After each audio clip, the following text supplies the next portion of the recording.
wa syukurillah amma ba'du.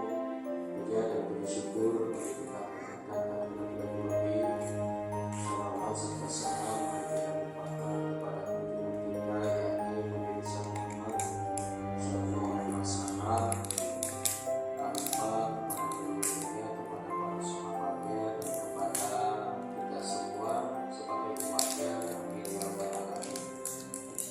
Yang terhormat Bapak Kepala Sekolah SD Negeri 4, terhormat Ibu Anissa SPD, yang mana pada kesempatan ini akan mengangkat diseminasi budaya positif yang akan diterapkan di SD Negeri 4, dan terhormat kepada Dewan Guru yang kami hormati dan kami banggakan.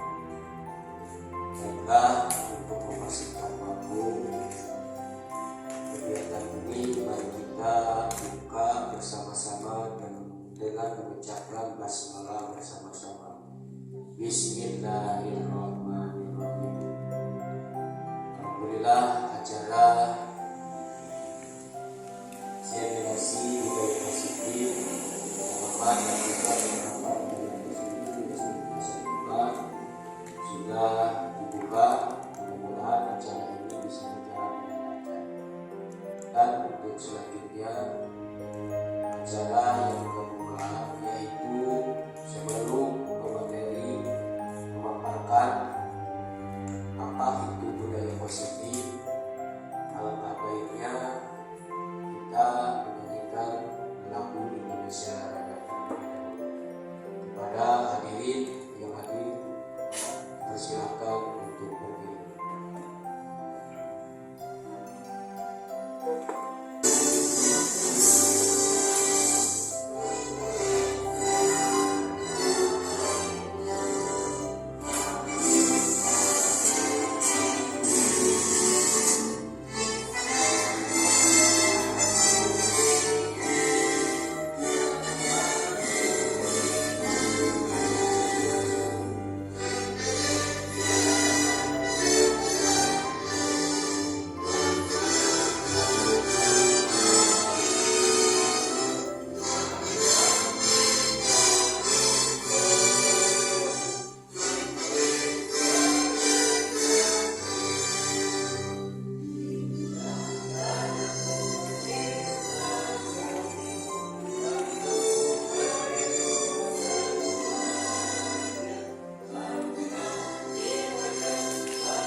Kita silakan berkembang.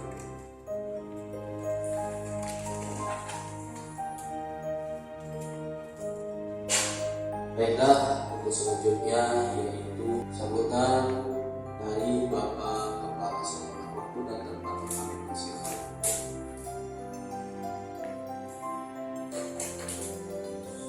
Assalamualaikum warahmatullahi wabarakatuh. Alhamdulillahirabbil alamin wa bihi nasta'inu ala umuri dunya wad din wa alihi washabbihi ajmain. Yang terhormat Ibu Siti Aisyah selaku CGP Catur Barat, yang terhormat Bapak Ibu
saya cukup sekian saja. Wabillahi taufiq wal hidayah. Wassalamualaikum warahmatullahi wabarakatuh.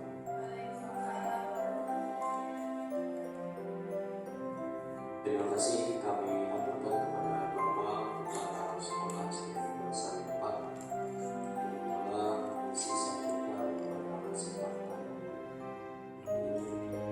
Baiklah, selanjutnya yaitu penyampaian atau pemaparan materi mengenai diseminasi budaya positif di SDN Desa 4 kepada Ibu Siti Anissa SPD. Waktu dan tempatnya kami persilakan.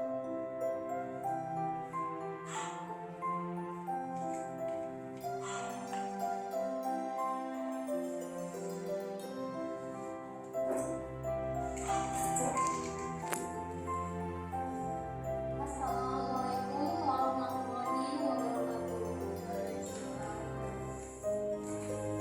Selamat siang dan salam sejahtera untuk semuanya ya. Yang saya hormati Bapak Kepala Sekolah SDN Madrasah 4 dan yang saya hormati Bapak Ibu Guru hebat SDN Madrasah 4. Alhamdulillah Rabbil Alamin, yang hari yang cerah ini ya kita bisa berkumpul bersama dalam acara diseminasi budaya positif mengenai pemahaman dan penerapan budaya positif di SDN Madrasah 4. Salawat dan salam telah kita sampaikan kepada junjungan besar Nabi Muhammad Sallallahu Alaihi Wasallam. Nah, dalam kesempatan kali ini saya akan memaparkan materi tentang budaya positif. Mungkin Bapak Ibu guru semuanya sudah pernah mendengar budaya positif. Apa itu budaya positif? Budaya positif adalah kebiasaan-kebiasaan yang kita tanamkan kepada murid-murid, di mana kebiasaan-kebiasaan itu berasal dari nilai-nilai kebajikan universal yang diyakini dan diterapkan kepada semua murid di sekolah sehingga menjadi budaya. Nah, untuk yang pertama, saya akan memaparkan perubahan paradigma belajar, kemudian disiplin positif, motivasi perilaku manusia, kebutuhan dasar manusia, posisi kontrol manusia, keyakinan kelas, segitiga restitusi, dan pengalaman pembelajaran yang telah saya terapkan selama menanamkan budaya positif ini di kelas saya. Untuk yang pertama adalah kaitan budaya positif dengan filosofi pendidikan Ki Hajar Dewantara. Seperti yang telah saya paparkan di pertemuan sebelumnya, yaitu tentang konsep filosofi pendidikan Ki Hajar Dewantara yang membawa banyak perubahan ya dalam pemikiran saya.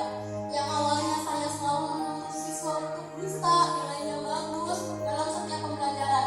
Nah, sesuai dengan filosofi ini, kita itu sebagai guru tugasnya adalah untuk menuntut, karena anak pada dasarnya dari sejak lahir sudah mempunyai dari samar-samar yang harus kita tebalkan sebagai seorang guru, menuntunnya supaya semua potensinya itu dapat dikembangkan melalui pembelajaran di sekolah. Nah, dengan menerapkan budaya positif di sekolah, maka tujuan nasional akan tercapai sesuai pendidikan Ki Hajar Dewantara. Kaitan budaya positif ini dengan visi guru penggerak, seperti yang telah kita bahas sebelumnya, yaitu visi itu adalah harapan, impian, tujuan, cita-cita. Jadi dengan visi ini kita akan mempunyai arahan mau dibawa kemana sekolah kita ini. Nah, budaya positif akan terwujud jika seorang guru penggerak memiliki visi yang disusun melalui prakarsa perubahan sesuai filosofi pendidikan Ki Hajar Dewantara. visi SDN Medalasari 4 yang telah kita sepakati kemarin adalah, masih ingat visi SDN Medalasari 4 kita ini? Ada yang bisa menyebutkan? Ya, Ibu Tin, silahkan ke depan dan menyebutkan visi SD kita. Oh ya udah, langsung aja di sini. Visi SDN Medalasari 4 yaitu terwujudnya peserta didik yang berprestasi, disiplin, kreatif, inovatif, dan berwawasan lingkungan. Iya. Nah, sesuai dengan filosofi pendidikan Ki Hajar Dewantara ini dan profil pelajar Pancasila yang akan membawa perubahan pada sekolah kita ini ya, untuk memudayakan budaya positif agar pembelajaran menjadi aman, nyaman, menyenangkan, dan berpihak kepada murid. Selanjutnya, kaitan budaya positif dengan nilai dan peran guru penggerak. Nah, budaya positif akan terwujud apabila seorang guru memiliki 5 nilai guru penggerak, yaitu berpihak kepada murid, mandiri, kolaboratif, reflektif, inovatif. Selain itu, budaya positif juga akan terwujud apabila seorang guru menjalankan perannya sebagai guru penggerak, yaitu diantaranya adalah menjadi pemimpin dalam pembelajaran, menggerakkan komunitas praktisi, menjadi coach bagi guru lain, menjalin kolaborasi antar guru, dan mewujudkan kepemimpinan murid. Budaya positif memiliki peranan yang penting yang harus dipahami dan diimplementasikan oleh guru di sekolah. Budaya positif ini dapat diterapkan melalui disiplin positif, motivasi perilaku manusia, posisi kontrol, restitusi, kebutuhan dasar manusia, keyakinan sekolah atau kelas, dan segitiga restitusi. Yang pertama adalah disiplin positif. Apa itu disiplin positif? Ada yang tahu? Disiplin positif adalah cara mengontrol diri untuk menguasai diri dalam memilih tindakan dan bertanggung jawab. Disiplin positif dapat membuat murid memahami dan menyadari berdasarkan motivasi internal, bukan motivasi eksternal, bukan berdasarkan hukuman atau pujian atau penghargaan, tapi motivasi yang berasal dari dalam dirinya. Nah, perilaku manusia ini ya, ada 3 perilaku manusia. Yang keduanya termasuk dalam motivasi eksternal dan yang satunya termasuk dalam motivasi internal. Seperti yang kita ketahui, kalau motivasi eksternal itu berasal dari luar, bukan dari dalam hatinya. Masih dipengaruhi oleh lingkungan luar, bukan kesadaran sendiri seperti motivasi internal. Yang pertama, perilaku manusia itu didasari oleh untuk menghindari ketidaknyamanan atau hukuman. Yang kedua, untuk mendapatkan imbalan atau penghargaan dari orang lain. Dan yang ketiga yaitu untuk menjadi diri mereka sendiri yang mereka inginkan dan menghargai diri mereka dengan nilai-nilai yang mereka percaya. Nah, untuk nomor 1 dan 2 ini ya, termasuk ke dalam motivasi internal. Dan yang ketiga ini termasuk ke dalam motivasi internal. Jadi motivasi yang terbaik yaitu motivasi internal untuk diterapkan ke dalam murid. Yang selanjutnya yaitu kebutuhan dasar manusia. Kebutuhan dasar manusia.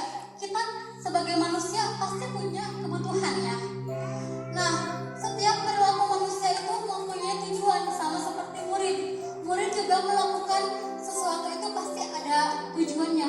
Untuk apa sih? Pasti ada tujuannya. Dan tujuannya itu dilakukan untuk apa? Tentunya untuk memenuhi kebutuhannya. Dari kelima kebutuhan dasar manusia ini, yang pertama adalah bertahan hidup. Yang kedua, kebebasan. Yang ketiga, kesenangan. Yang keempat, kasih sayang dan rasa diterima. Dan yang kelima yaitu penguasaan. Maksudnya di sini bertahan hidup adalah seperti yang kita ketahui, kita butuh ya makanan,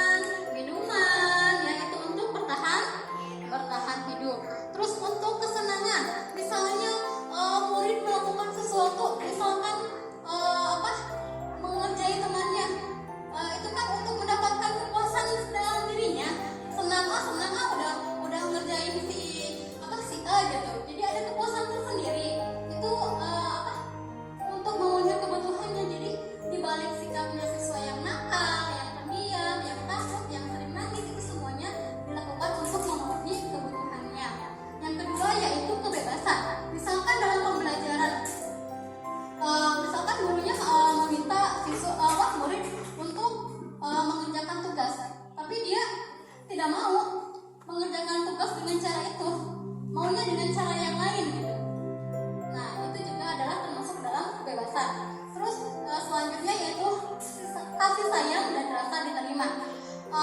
Contohnya saya ya di kelas 1 ya, ada murid yang diantar orang tuanya nangis, takut di kelas, takut sama guru. Itu dia dalam hatinya sebenarnya bukan nakal, bukan manja, tapi dia itu punya kebutuhannya yaitu ingin kasih sayang dari gurunya, ingin diterima, takut tidak bisa menerima kasih sayang dari gurunya, makanya pengen diantar sama mama, pengen ditungguin di dalam kelas gitu. Nah, seperti itu. Nah, yang selanjutnya yaitu penguasaan. Ada anak ya di dalam kelas yang dia tuh nilainya bagus, pintar. Nah, karena dia itu merasa paling pintar, ada anak yang kurang pintar atau tidak ada anak bodoh ya, maksudnya anak yang belum bisa gitu. Nah, dia itu mengejek anak yang kurang pintar itu. Nah, itu dia menunjukkan kebutuhan dasarnya yaitu penguasaan. Seperti itu ya. Posisi kontrol restitusi. Restitusi ini adalah perbaikan pembelajaran. Ada 5 posisi kontrol restitusi. Yang pertama, penghukum. Yang kedua, pembuat merasa bersalah. Yang ketiga, teman. Yang keempat, pemantau. Dan yang kelima yaitu manajer. Nah, sekarang kita akan bahas satu persatu. Yang pertama, penghukum. Kita pasti sudah terbiasa ya dengan menghukum siswa. Zaman dulu belum ada restitusi, jadi semuanya ada aturan, ada hukuman ya. Terus kalau penghukum itu, aturan itu dibuat salah satu pihak. Misalkan ada anak yang terlambat, yang memberi sanksi guru, tidak ada kesepakatan dengan siswa. Jadi sebenarnya posisi penghukum ini kurang tepat. Kenapa? Karena anak itu akan memberontak, bukannya malah menurut, tapi malah memberontak karena dia tidak suka dihukum. Yang kedua yaitu membuat merasa bersalah. Ini juga sebenarnya kurang tepat ya. Kenapa? Karena akan memberi dampak pada mentalnya. Jadi gimana sih? Jadi perasaannya jadi merasa bersalah sama pada guru. Yang ketiga yaitu posisi teman. Posisi teman ini jadi hubungan antara guru dan siswa dan murid itu dekat seperti teman. Mungkin ada bagusnya ya, muridnya jadi semangat, jadi aktif. Tapi ketika guru ini tidak bisa memberikan posisinya sebagai teman, dia akan kecewa. Ya. Yang keempat yaitu posisi pemantau. Posisi ini guru ini bertugas sebagai pemantau, melihat misalkan ada siswa yang ada murid yang nakal, dia memantau, memberikan peringatan, tapi dia tidak memberikan solusi harus seperti apa supaya memperbaikinya ini murid, tidak ada. Dan yang kelima yaitu posisi manajer. Posisi manajer ini adalah posisi yang paling ideal, di mana guru melakukan perbaikan pembelajaran dengan memberikan dari mulai menanyakan kejadian yang terjadi. Ini kalau posisi kontrol manajer ini lebih ke restitusi, perbaikan. Jadi selain guru memvalidasi kesalahan siswa, guru juga memberikan solusi atas permasalahan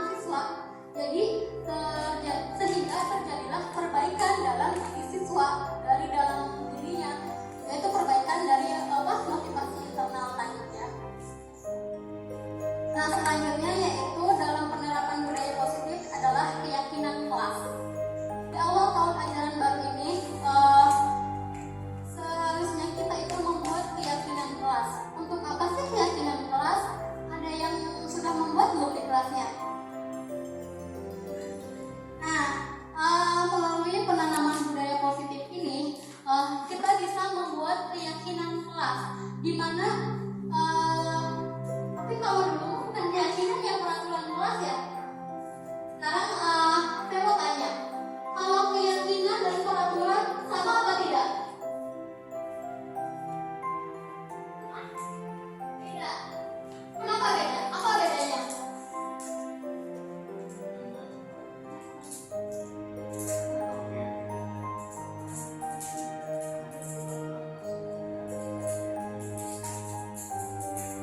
Ya, nah, bagus. Ada yang lagi? Ada yang mau menambahkan lagi menjawab? Apa perbedaan keyakinan dan peraturan? Kalau peraturan itu sudah ditentukan, kalau peraturan nggak sudah ditentukan, kalau yang namanya keyakinan itu harus diri kita sendiri. Kita meyakini bahwa seperti kita melakukan sesuatu itu benar, jadi sedangkan keyakinan Betul sekali. Jadi, antara peraturan dan keyakinan ini jelas berbeda. Kalau peraturan ini dibuat secara sepihak, ya, tanpa ada kesepakatan antara guru dan siswa. Kalau keyakinan ini dibuat dengan kesepakatan antara guru dan siswa, di mana mereka meyakini nilai-nilai kebajikan yang ada dalam diri mereka sendiri. Ketika mereka melanggarnya, guru bisa mengembalikan kepada keyakinan kelas yang telah mereka gagas. Nah, dari keyakinan kelas ini, dari keyakinan kelas 1, kelas 2, kelas 3 sampai kelas 6 bisa dibuat menjadi keyakinan sekolah. Jadi ini bukan peraturan yang harus kalau ketika murid melanggarnya dihukum. Enggak. Jadi ini ketika murid melanggar keyakinan kelas ini, kita sebagai guru bisa mengembalikannya kepada anak, menanyakan apa yang telah dibuat sebelumnya, mengapa melanggar keyakinan yang telah mereka sepakati sendiri gitu dalam pembelajaran. Dalam keyakinan kelas, guru berperan dalam mewujudkan terbentuknya keyakinan sekolah dengan adanya kesepakatan antara guru. Kemudian keyakinan kelas berupa pernyataan universal yang mudah diingat, dipahami dan harus dilaksanakan oleh semua murid. Misalnya, datang dan pulang ke sekolah tepat waktu. Apalagi ada yang bisa menambahkan?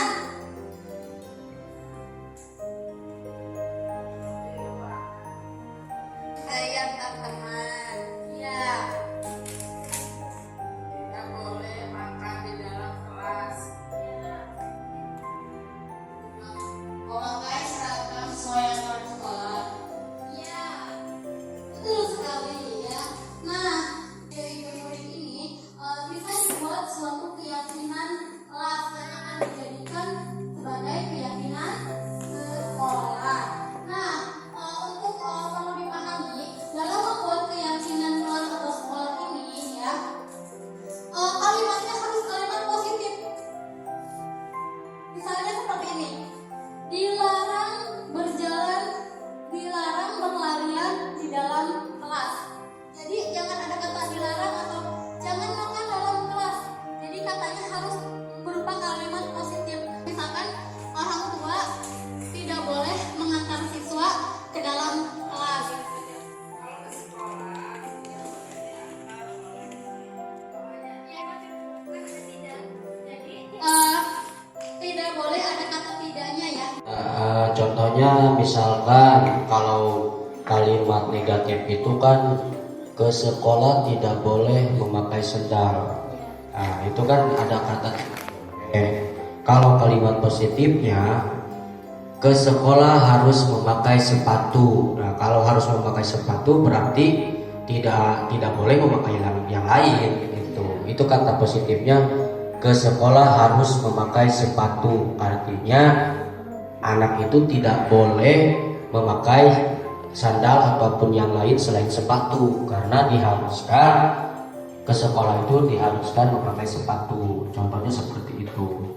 Karena memang kalau tidak, kata tidak itu memang kalimat positif, dan kalaupun itu menggunakan kata tidak, itu harus diakhiri dengan misalkan kamu tidak boleh lari-lari, nanti jatuh. Nah, seperti itu. Jadi akibatnya harus dijelaskan kalau menggunakan kata negatif, mungkin seperti itu. Iya Pak, betul sekali, terima kasih. Nah, selanjutnya pemahaman dan penerapan budaya positif yang terakhir yaitu penerapan segitiga restitusi. Restitusi ini adalah perbaikan. Nah, di dalam segitiga restitusi ini, guru berperan sebagai manajer yang seperti yang sudah saya jelaskan dari awal ya. Jadi dalam penerapan segitiga restitusi, posisi guru berperan sebagai manajer dengan menggunakan segitiga restitusi dalam menyelesaikan masalah murid. Nah, ada 3 tahapan dalam melaksanakan segitiga restitusi. Yang pertama yaitu menstabilkan identitas, validasi tindakan yang salah, dan menanyakan keyakinan. Untuk apa sih semuanya ini dilaksanakan?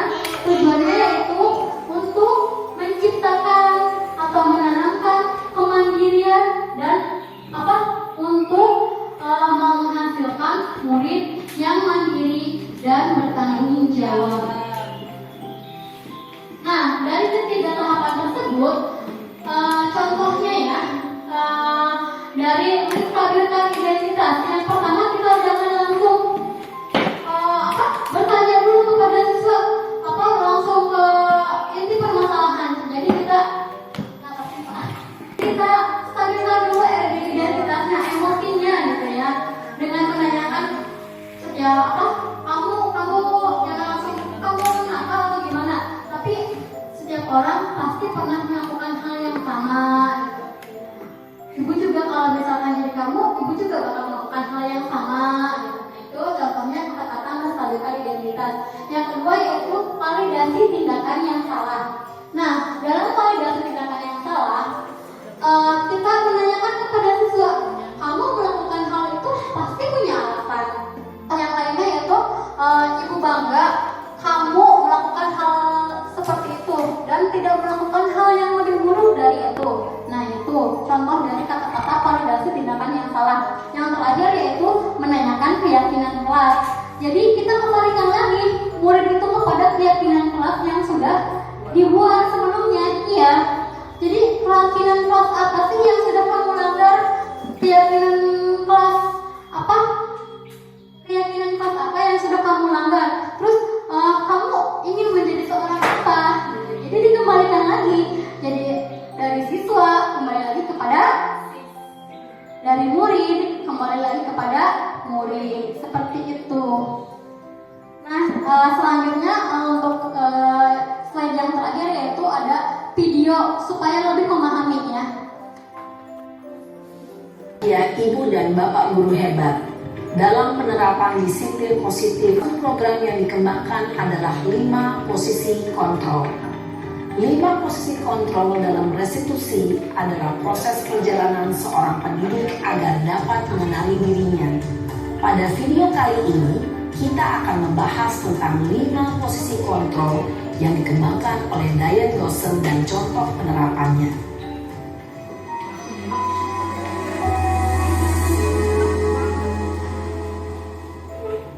5 posisi kontrol itu adalah 1.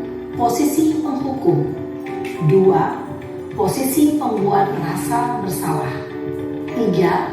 Posisi teman, 4. Posisi pemantau atau monitor, dan 5. Posisi manajer.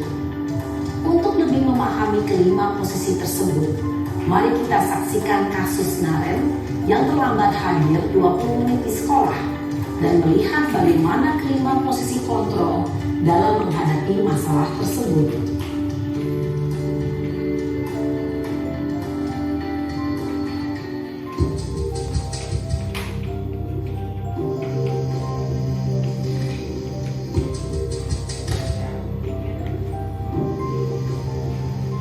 Naren, sini kamu. Selamat pagi, Bu. Selalu terlambat. Kamu deh pasti terlambat. Maaf Bu, saya Apa? Apa coba? Alasan kamu apa lagi? Kapan sih kamu tidak terlambat? Malas sekali ya kamu jadi anak. saya Dasar pemalas. Gak kapok-kapok sih kamu. Sudah berapa kali terlambat? Sana, kamu keliling lapangan basket 2 kali. kenapa saya harus keliling lapangan basket Bu? Kenapa? Kamu melawan ibu. Berani-beraninya jawab. Sudah terlambat, masih berani jawab pula. Sekarang, keliling lapangan basket 5 kali sekalian. Biar kapok. Cepat. Pergi sana ke lapangan basket.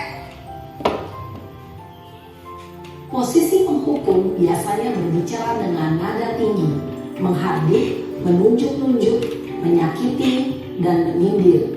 Hukuman bisa berupa fisik maupun psikis. Ibu dan bapak guru hebat. Dampak yang terjadi pada murid ketika guru berada pada posisi penghukum adalah murid cenderung akan memberontak, bahkan menyimpan dendam.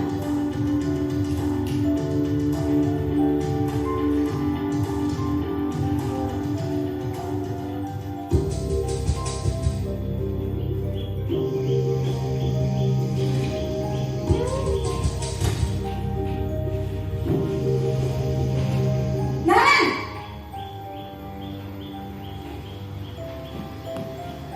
Selamat pagi Bu. Naren. Kamu kenapa terlambat lagi? Ibu susah ya? Kalau kamu terlambat lagi, nanti ibu yang ditegur bapak kepala sekolah, nak. Disangka ibu tidak bisa membina kamu. Duh, gimana ini? Maaf Bu. Duh, Gusti Naren. Kamu suka ya kalau ibu ditegur bapak kepala sekolah? Terus, sekarang ibu harus tulis apa ini di buku absen? Ini kamu sudah sering terlambat loh. Ibu harus apa coba? Maaf Bu. Maaf sekali. Ya sudah, lain kali jangan bikin ibu susah lagi ya nak ya. Ibu tidak akan kuat lagi kalau kamu begini terus. Bisa jantungan kalau ibu tegur bapak kepala sekolah. Sana cepat ke kelas. Maaf ya Bu. Maaf sekali. Posisi membuat rasa bersalah berbicara dengan nada tenang, cenderung lembut, namun kata-kata yang diutarakan membuat murid merasa menjadi orang yang gagal, memandang buruk dirinya sendiri, merasa tidak berharga, dan tidak sanggup membahagiakan orang lain. Ketika guru mengambil posisi membuat rasa bersalah, murid akan menganggap dirinya yang bersalah dan ia akan menyimpan emosi negatif tersebut di dalam dirinya.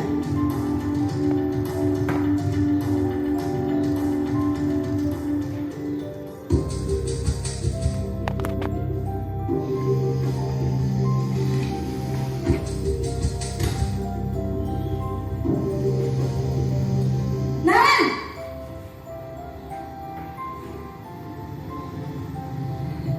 Selamat pagi Bu. Wah, sudah jam berapa ini nak? Terlambat lagi ya sayang. Iya Bu. Habis ibu saya lupa bangunkan saya Bu. Kamu malah menyalahkan ibu kamu. Kamu bukannya anak yang larinya paling kencang. Kok terlambat sih? Iya Bu. Saya memang terlambat bangun tadi. Jadi biarpun saya lari kencang, tetap gak kekejar Bu. Ya sudah sana. Nanti lain kali larinya lebih kencang lagi ya. Biar gak terlambat lagi. Bikin seneng ibu. Demi ibu. Bisa kan? Bisa lah Bu. Ya sudah sana masuk kelas. Ibu beresin urusan absen kamu. Kamu ini ada-ada saja.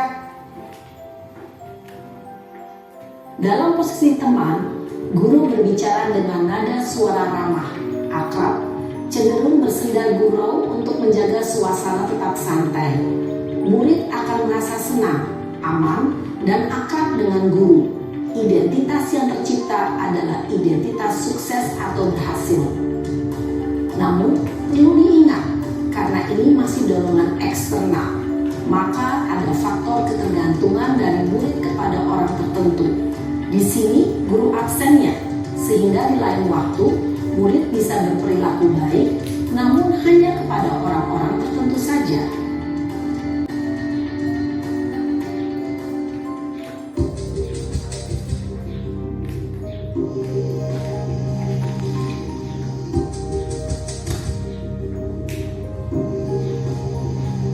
Naren,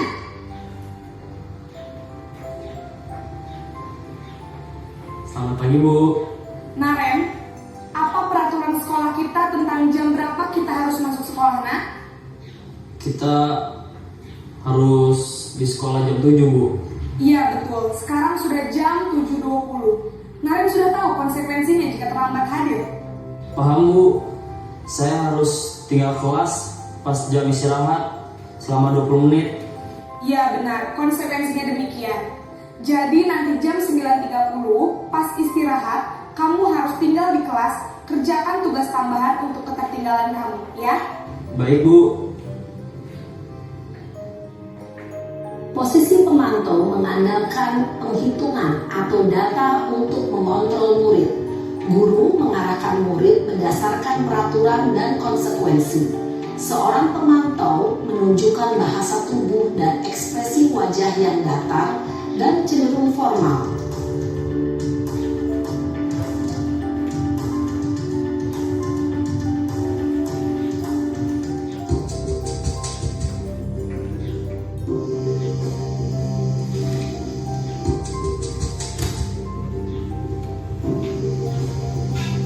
Naren!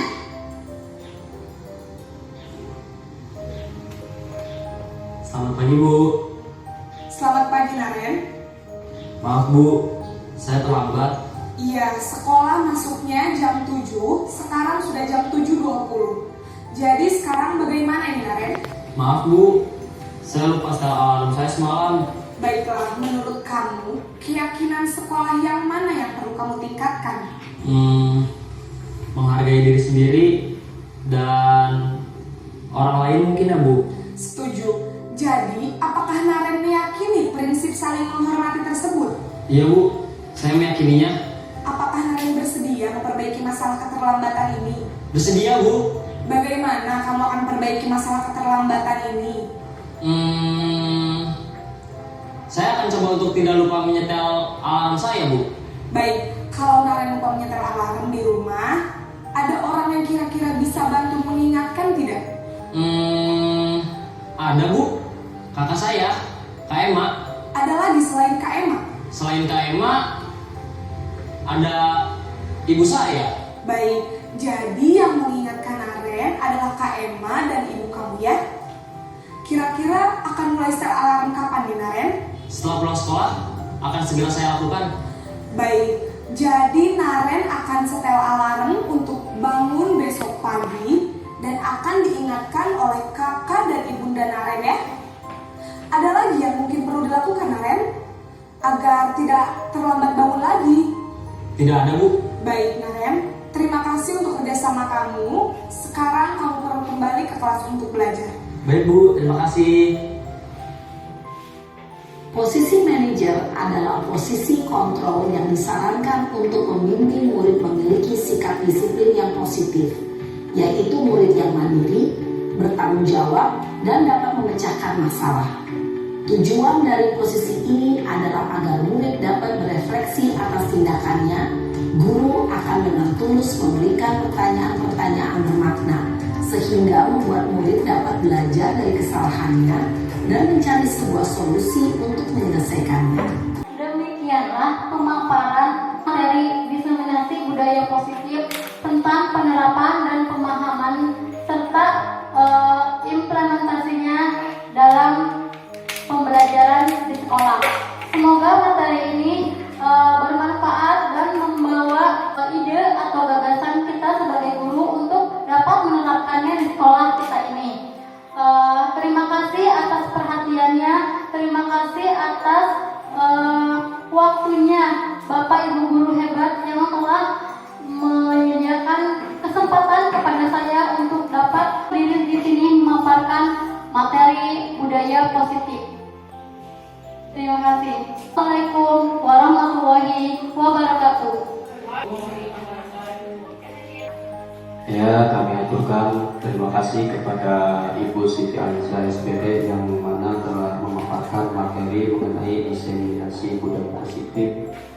Mudah-mudahan apa yang telah beliau sampaikan tadi menjadikan inspirasi, menjadikan motivasi bagi kita semua, khususnya kita yang menjadi pendidik atau guru di SDN Negara Sari 4 ini, dan mudah-mudahan kita semua bisa menjalankan atau menerapkan budaya positif yang mana tadi sudah dipaparkan oleh Ibu Siti Aisyah, dan menjadikan anak didik kita atau murid-murid kita menjadi murid atau anak didik yang bisa bertanggung jawab dan juga mandiri, terutama dalam kedisiplinan. Mungkin acara penerapan atau pemaparan mengenai diseminasi budaya positif di SDN Negara Sari 4 dicukupkan saja dari saya sebagai moderator. Mohon maaf yang sebesar-besarnya. Kita tutup acara ini dengan mengucapkan hamdalah bersama-sama.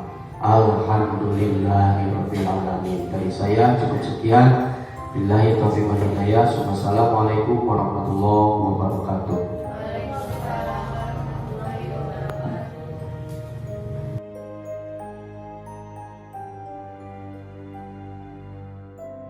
Kita akan membuat keyakinan kelak nanti ketika ada yang melanggar, harus kita punya keyakinan nih yang harus ditaati, ya enggak?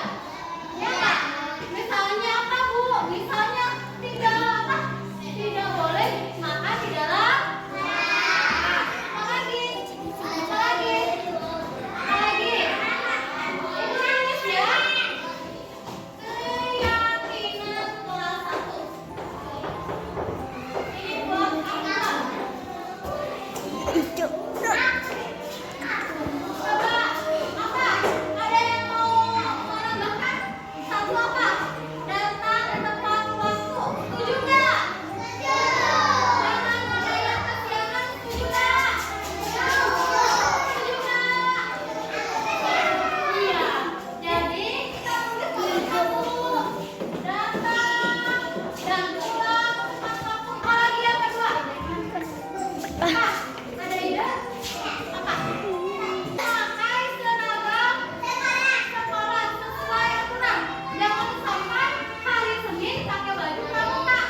Ayo. Apalagi ya? Tidak boleh bawa mainan ke dalam. Setuju nggak? Nanti ke dalam tuh temennya. Nggak boleh ya? Ya? Oke. Ada lagi nggak selain ini? Ada lagi nggak? Saling menghargai, meminta izin, tidak ngobrol, memakai seragam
bisa ketiduran?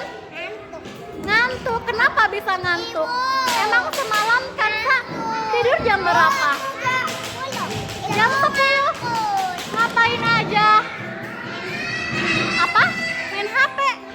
Main HP masih kecil. Main HP masih kecil? Bukan Kansa aja yang tidak mengerjakan PR. Teman-teman yang lain juga sama ya? Pernah ya nggak mengerjakan PR ya?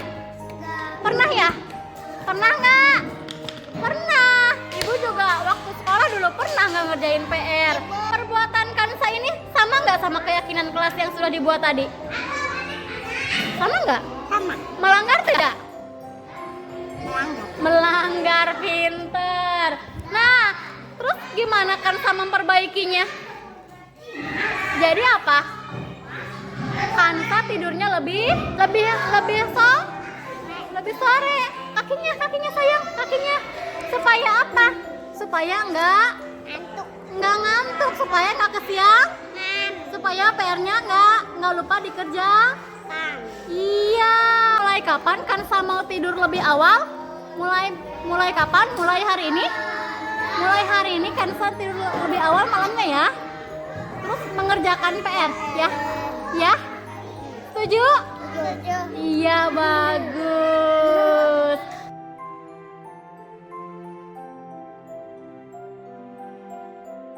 Bismillahirrahmanirrahim. Assalamualaikum warahmatullahi ta'ala wabarakatuh. Halo semuanya, perkenalkan nama saya Hentin Komalasari, wali kelas 3. Saya adalah teman sejawa Ibu Siti Aisyah. Ibu Siti Aisyah telah melakukan sosialisasi, diseminasi, penerapan budaya positif di sekolah kami. Banyak sekali ilmu yang saya dapat tentang budaya positif. Semoga saya bisa menerapkan di kelas saya, di rumah saya. Bu Siti Aisyah, terima kasih atas ilmunya. Tetap semangat, terima kasih semuanya. Wassalamualaikum warahmatullahi ta'ala wabarakatuh. Kemarin itu kelas 5 tidak menggunakan sepatu. Saya bilang seperti ini, si Pandi, saya panggil, bukan dulu pernah, kalau itu kena hukuman. Kalau dulu panggil, ditanya langsung kena hukuman, Bu, saya hukuman berapa gitu, atau 4 jam atau apa. Tetapi sekarang tidak, karena ada pemahaman restitusi kamar. Ribet kan, pokoknya pemahaman yang dipaparkan oleh Aisyah gitu ya.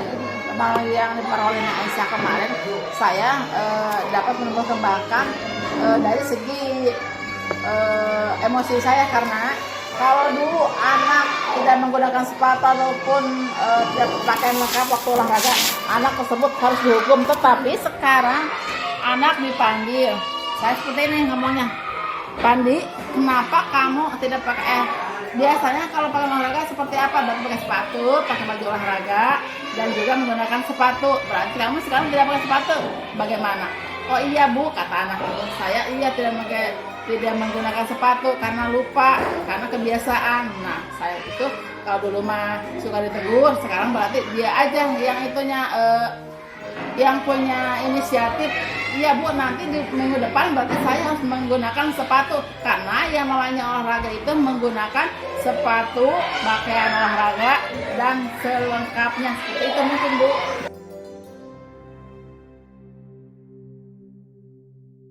Apa perasaan kalian setelah membuat keyakinan kelas ini? Perasaannya apa?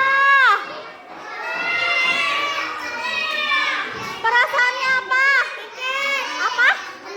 Senang. Aska gimana perasaannya? Senang. Neng Sila gimana perasaannya? Senang. Neng gimana perasaannya? Senang. Neng gimana? Senang. Damar gimana perasaannya? Senang. Olid? Senang. Semuanya senang. Neng senang gak? Senang gak? Senang.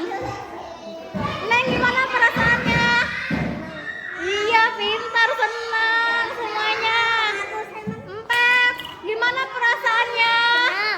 Senang. Ini siapa yang di bawah? Gimana perasaannya? Senang. Iya,